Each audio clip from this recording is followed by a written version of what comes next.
the show. Thank you for watching. And thank you for coming. And thank you for joining us on what was a day of a bombshell here tonight. So you're going to want to sit down for this. You know what? I'm going to wait for the people at home to sit down, too. Okay, well, you know what? We may have finally cracked the case of the mysterious Hurricane Sharpie.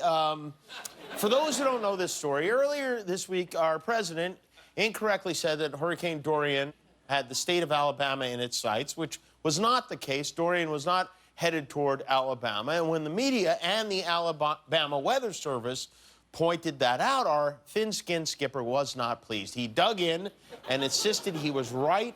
It was headed to Alabama. He did it over and over again. And then just when the story finally went away, he brought it roaring back to life by showing a map he called the original map, charting the hurricane's path. And now you can see the map had clearly been marked with what looks like a black Sharpie to include Alabama in the storm area. But immediately everyone became suspicious that this alteration was the work of Donald J. Trump. According to a White House official who preferred to remain anonymous, we learned today the president did indeed alter that map himself with a Sharpie. He's even drawing lies now, okay? Who would have guessed the guy who only signs things in Sharpie and ordered special Sharpies with his name on them is the guy who wrote on the map with a Sharpie? You know how you can't leave a toddler alone for 3 minutes or he'll draw all over the walls? That's our president, okay? And I guess that explains what happened to Hillary Clinton's official White House portrait. Because, you know, I'll tell you something. This is a tough time to do a comedy show. People think it's easier now. It's not. I mean, ordinarily, that chart Trump drew, that would be the joke. Like, our writers would get together and they'd say, all right, oh, this president cares so much about being right. What if we made a chart where he just drew on the hurricane in Sharpie? But in this case, he actually did do that. He's stealing our jobs. And once again today, our commander-in-chief meteorologist doubled down. He wrote, the fake news media was fixated on the fact that I properly said at the beginnings of Hurricane Dorian that in addition to Florida and other states, Alabama may also be grazed or hit. They went crazy, hoping against hope that I made a mistake, which I didn't. Which you did, by the way.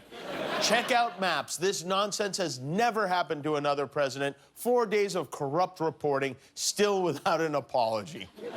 And he claims he doesn't know anything about a Sharpie. In fact, this is what he had to say when a reporter sheepishly asked him about that. And that map that you showed us today looked like it almost had like a Sharpie. I don't know. I don't know. I don't know. If you say I don't know 3 times, it comes true, and then... Remember how much we used to laugh when the North Korean government claimed Kim Jong-il played a round of golf and made 11 holes in one? That's where we're headed, right? That is... And he won't let it go. He keeps bringing it up. A couple of hours ago, he tweeted another video about it. It is mind-boggling that this is what our president is thinking about with the real hurricane on there. But it's also a business opportunity. And with that said, may I present my new children's book. This, I think you're going to love. If you're a fan of the book Harold and the Purple Crayon, I give you Donald and the Magic Sharpie.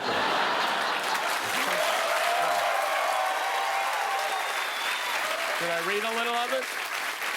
Why not? One day, President Donald decided to go for a walk. But there were no crowds to greet him. So he used his magic Sharpie to make a huge, excited crowd. And then he made some casinos. But they all went bankrupt. So he made a big, beautiful wall to hide them. And a friendly Mexican to pay for it.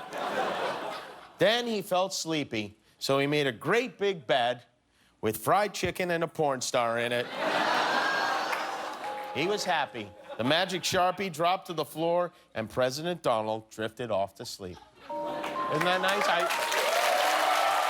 like it, too. By the way, I'll be at the Barnes & Noble in Secaucus signing copies of that on Wednesday night. If you like that video, click subscribe, and we'll be together until one of us dies.